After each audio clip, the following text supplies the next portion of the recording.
আচ্ছা, একটা বাস্তব কথা বলি। তুমি যদি জীবনে প্রতিষ্ঠিত হতে পারো, তাহলে দেখবে তোমার পাশে কত মানুষ, তোমার আত্মীয়স্বজন, বন্ধু-বান্ধব সবাই তোমার পাশে থাকবে। তোমাকে ভালোবাসার মানুষের তখন আর অভাব থাকবে না।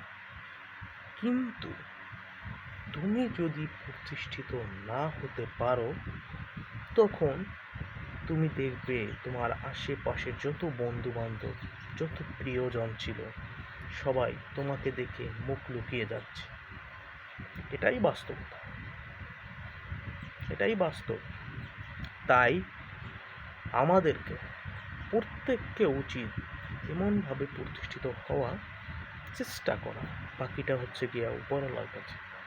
এমনভাবে চেষ্টা করা যাতে কারো অবহেলার পাত্র না হওয়া, যাতে কোনো মানুষ, আত্মীয়স্বজন কেউ ঘৃণা না করতে পারে। তবে আমাদের দেশে স্বার্থপরতাই সবচেয়ে বেশি। হয়তোবা পৃথিবীর অন্যান্য বিভিন্ন রাষ্ট্রেও হতে পারে, কিন্তু আমাদের দেশে একটু বেশি। আমাদের দেশে অর্থাৎ বাংলাদেশে জাতীয় খেলা হাডুডু কেন জানো?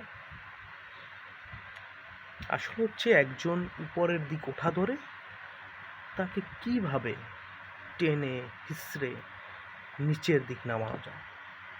আমার তো মনে হয় জাতীয় খেলা হাডুডু মূলত এই জন্যই নাম লেখা হয়েছে। আসলে বাস্তবিক পক্ষে মানুষ স্বার্থপর, টাকা পয়সা ছাড়া আর কিছুই চায় না। তুমি যতক্ষণ মানুষকে ভালোবাসতে জানবে, যতক্ষণ তার জন্য কিছু করতে জানবে, ততক্ষণ তোমাকে প্রাধান্য দেবে। তারপর তোমার দিক ফিরেও তাকাবে না। এটাই বাস্তব। এই জন্য তুমি এমনভাবে প্রতিষ্ঠিত হও যাতে তারা তোমাকে কোনোভাবে অপমানিত, অবহেলা না করতে পারে। আর এই যে অপমানিত, অবহেলা, তুচ্ছ তাচ্ছিল্য, এটা বেশিরভাগ ক্ষেত্রে আত্মীয় স্বজনরাই করে, নিকট আত্মীয়রাই করে। দূরের কেউ কিন্তু সহজে করে না। কারণ দূরের কেউ তোমাকে নিয়ে মাথা ঘামানোর টাইম নেই। তোমাকে নিয়ে মাথা ঘামানোর টাইম সমস্ত তোমার আত্মীয় স্বজন। তবে এই মাথাটা কখন ঘামায় জানো? ঘামায় তখন, যখন তুমি ভালো কিছু করতে যাবে, যখন তুমি প্রতিষ্ঠিত হতে যাচ্ছ বা হতে যাবে, তখন তোমাকে নিয়ে প্রচণ্ড মাথা ঘামায়। এমনকি নিজের ছেলে মেয়েদের চেয়েও তোমাকে নিয়ে বেশি চিন্তা করে। এটাই বাস্তব।